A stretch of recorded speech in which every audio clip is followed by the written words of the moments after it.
Bienvenidos, mi nombre es Andrea Quintana y desde la redacción de Thomson Reuters gestionamos la realización de este podcast en donde el contador Martín Caranta nos comenta la situación en que se encuentran los cambios del impuesto a las ganancias y sobre los bienes personales del proyecto de ley de medidas fiscales que fueron rechazados por el Senado.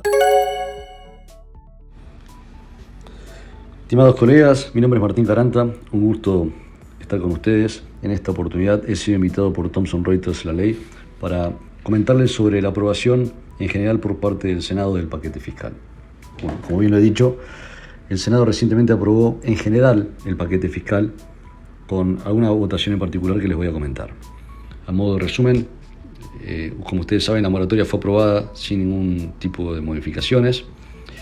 El blanqueo de capitales o régimen de regularización de activos fue aprobado por unanimidad con 72 votos durante la votación en particular del paquete fiscal. También se aprobó la derogación del impuesto a la transferencia de inmuebles con 38 votos contra 34, 38 positivos, 34 negativos. Se aprobaron las modificaciones en el régimen simplificado para pequeños contribuyentes, 37 votos positivos y 35 negativos. También se aprobaron las otras medidas fiscales, ¿sí?, a excepción del artículo 100. Pero acá hay dos cuestiones muy importantes que no fueron aprobadas y que son las modificaciones en el impuesto sobre los bienes personales y las modificaciones en el impuesto a las ganancias. El rechazo a bienes personales fue de 37 votos por 35, es decir, son escasos 2 votos los que definieron que no se aprobaran los cambios en el impuesto a los bienes personales. Como ustedes recordarán, bienes personales lo que tenía era un capítulo inicial referido al régimen especial de ingreso de bienes personales que permitía el pago adelantado unificando el impuesto de los 5 años siguientes, 2023 a 2027. Esto era muy importante para la nación y para las provincias porque generaba un ingreso pronto e interesante de fondos para la economía nacional y provincial, porque como ustedes saben, este impuesto se coparticipa, ¿sí? Además, para los contribuyentes era interesante porque primero que era conveniente desde la onerosidad del tributo, desde el quantum que generaba ingresar, y también lo que hacía era generar un régimen de estabilidad fiscal y eximía de la presentación de declaraciones juradas y cualquier tipo de pago de impuestos de anticipos por los próximos 5 años para quienes se adhirieran a este régimen que era voluntario, ¿sí? El otro capítulo de bienes personales tenía que ver con la actualización de los montos mínimos no imponibles, tanto del general como el de la casa habitación, como la actualización de los tramos de las alícuotas, que son progresivas, y también se unificaba en una sola misma escala los bienes del exterior, o la alícuota de los bienes del exterior con la alícuota para los bienes del país, ¿sí? Teniendo una alícuota máxima prevista para el año 2023 de 1,50%, y si algún sujeto regularizaba, se incrementaban las alícuotas en un 20%, con lo cual la alícuota máxima para el 2023 llegaba hasta 1,80%, ¿sí? Es decir, eran cambios que le daban razonabilidad al impuesto, eliminaban cualquier posibilidad de confiscatoriedad que un sujeto pudiera alegar por la alta alícuota que tiene hoy el gravamen para activos en el exterior, ¿sí? Además de la discriminación contra los activos que estén en el exterior, desatendiendo a cualquier tipo de entendimiento de una capacidad contributiva, ¿sí? En definitiva, se trataba de medidas que hacían que el impuesto alcanzase más a la riqueza que a la clase media, ¿sí? Bueno, estos cambios fueron rechazados por el Senado. Ahora, no se advierte la inteligencia de este rechazo, por cuando, como ustedes saben, una persona que tiene intención de blanquear o de regularizar sus activos por el blanqueo que fue aprobado por unanimidad, en definitiva lo que también busca es ver cuál será el horizonte a corto plazo respecto a los impuestos que estos bienes que declaren le van a afrontar, ¿sí? Entonces la zanahoria del blanqueo, el incentivo, era sin duda la rebaja en el impuesto a los bienes personales que llamativamente se rechazó en el Senado. Insisto, esto incluso es particularmente contrario a las finanzas públicas de las provincias, por un impuesto que se coparticipa. El otro rechazo fue el de los cambios en el impuesto a las ganancias. El impuesto a las ganancias también tenía varios capítulos.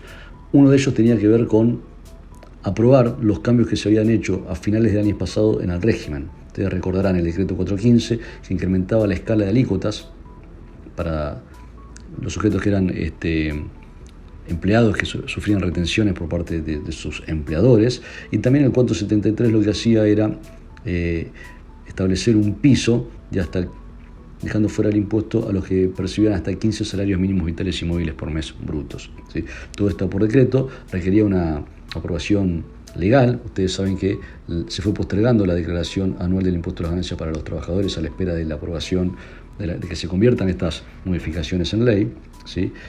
Y también los contribuyentes en general, o sea, los trabajadores o las personas humanas en general que tengan rentas aunque no sean del trabajo, veían una mejora en el impuesto a las ganancias con el paquete fiscal, porque mejoraba los tramos de la escala de alícuotas, mejoraba las deducciones personales o las actualizaba, permitía la actualización semestral de los tramos de la escala y de las deducciones personales, ¿sí? Es decir, se trataba de medidas que le daban mayor progresividad al tributo. A su vez se derogaba el impuesto cedular a los mayores ingresos, también finales del año pasado, la ley 27725, que rige a partir del 1 de enero del 24.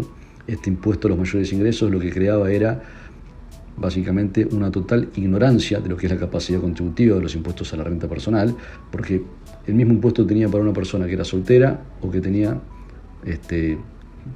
cónyuge más 2, 3, 4 hijos, ¿sí? Se desnaturalizaba el carácter esencial del impuesto a la renta, que sería la atención a las particularidades personales del contribuyente, además de la progresividad. Con las modificaciones que proponía el paquete fiscal, en muchos casos el impuesto era mucho más progresivo que con el impuesto de los mayores ingresos, que con el impuesto cedular.